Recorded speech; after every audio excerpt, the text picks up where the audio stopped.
Hola, mi nombre es Brian Eduardo y hoy les voy a hablar de la educación digital y cuando ésta se convirtió en solamente proyectar. Dicen que vivimos en una era de conocimiento, una era donde la información viaja más rápido que la luz, donde todo cabe en una pantalla y donde enseñar parece que se ha convertido en solamente pasar diapositivas. Pero hay que detenernos un segundo. Pensar en la última vez que estuvimos en una clase universitaria y que esta no fue más que solo la voz del profesor o solo la plantilla de PowerPoint proyectada en la pared. La tecnología cambió nuestra forma de enseñar, pero no siempre se mejoró. El docente Orlando Moroto lo explicó hace ya más de una década. Las presentaciones digitales, esas que usamos todos los días, nacieron como una herramienta para comunicarnos mejor, pero con el tiempo se convirtieron en el sustituto del diálogo, en el refugio del profesor que teme al silencio y en la excusa del estudiante que ya no quiere pensar.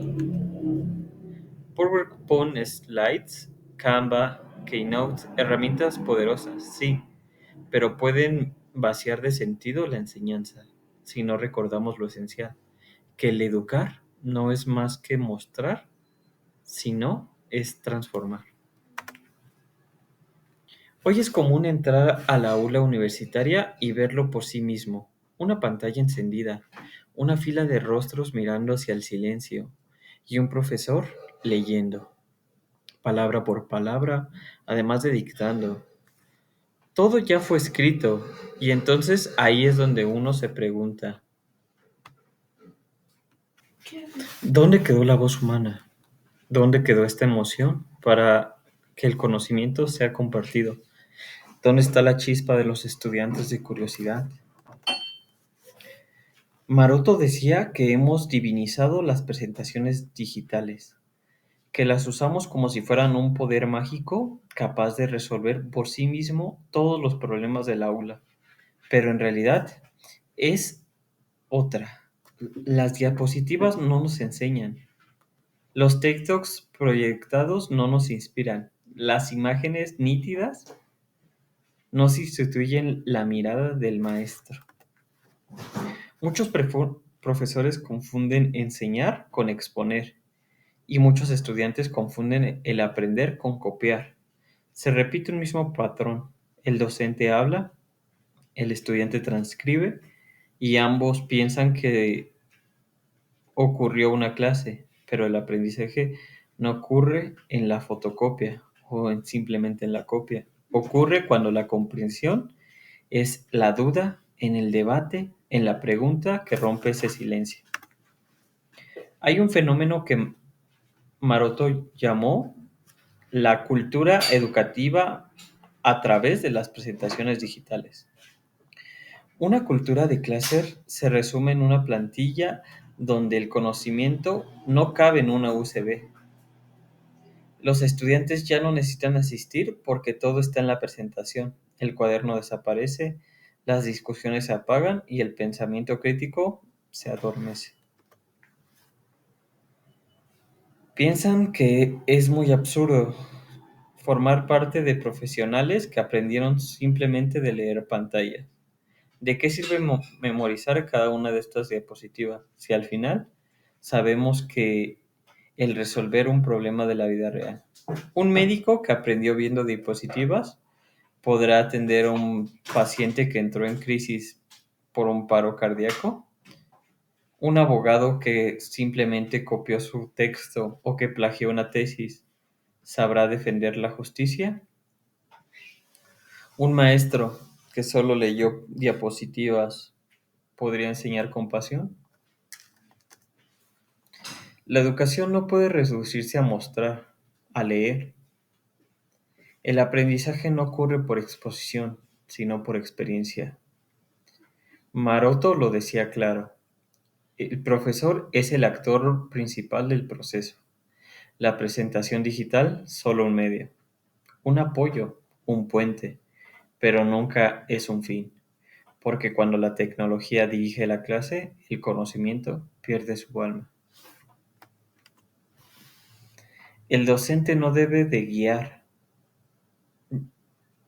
y no dictar. Debe provocar el pensamiento y no repetir la información. Y para eso hay que volver a entender el propósito de enseñar, inspirar la búsqueda del conocimiento y no entregar las respuestas empaquetadas. Hay algo hermoso en una clase viva, cuando el profesor lanza una pregunta inesperada o cuando los estudiantes discuten, cuando se enciende la curiosidad. Ahí es el momento donde ocurre la educación real y las diapositivas solo son un apoyo para iluminar el camino, no el camino en sí mismo. Las presentaciones digitales no son malas. De hecho, bien utilizadas pueden ser una oportunidad para el aprendizaje activo. Maroto lo propone, que los estudiantes elaboren sus propias presentaciones, que investiguen, que diseñen, que expliquen a otros lo que comprendieron, porque cuando un estudiante enseña, aprende de verdad. Y ahí es donde la tecnología cobra sentido, cuando se usa para conectar, no para reemplazar, cuando se usa para crear, no para repetir. Imagina una aula donde no solo nos escuchan, sino que crean sus propias historias visuales, que construyen su aprendizaje desde una perspectiva. Eso es lo que una educación viva y eso es lo que es una enseñanza auténtica. Pero ¿qué hemos hecho nosotros? Hemos confundido la comodidad con el progreso. Hemos cambiado la pasión por la proyección y hemos permitido que la pantalla se convierta en la frontera entre el docente y el estudiante. El problema no es tecnológico, el problema yo creo que es pedagógico. Podemos tener las mejores herramientas del mundo, pero si no podemos enseñar igual, seguiremos educando para memorizar, no para pensar. Y eso está mal. ¿Por qué? Porque una sociedad que no piensa es una sociedad condenada a repetir los errores del pasado. Educar implica tener empatía, tiempo, paciencia, además de una presencia. Una presentación digital puede acompañarse del proceso, pero no puede reemplazarlo, porque ningún gráfico sustituye a una mirada atenta. Ninguna animación reemplaza la emoción de una pregunta sincera y ningún texto proyectado tiene el poder de una historia contada con el corazón. El profesor no es un operador de diapositivas, es el constructor de conocimiento, es un sembrador de curiosidad. Por eso, cada vez que uses una presentación digital, recuerda, no la uses para llenar los minutos, úsala para llenar las mentes. La verdadera educación no ocurre en PowerPoint, ocurre cuando un estudiante se atreve a cuestionar, cuando un grupo construye algo juntos, cuando una idea cambia la forma en la que ves el mundo. Esa es la magia de aprender. Tal vez la educación del futuro no esté en una nueva plataforma, ni en un software más moderno, ni en algún algoritmo de inteligencia artificial. Tal vez la educación del futuro esté en volver al presente, recuperar esa humanidad que en las aulas se ha perdido, en volver a mirar a los ojos, en volver a escuchar, debatir y sentir. ¿Por qué enseñar no es proyectar diapositivas? Enseñar es encender conciencias. Y si una sola clase logra eso, entonces esa clase ya valió completamente la pena. Mi nombre es Brian Eduardo y eso ha sido todo por mi presentación. Muchas gracias y espero haya salido bien.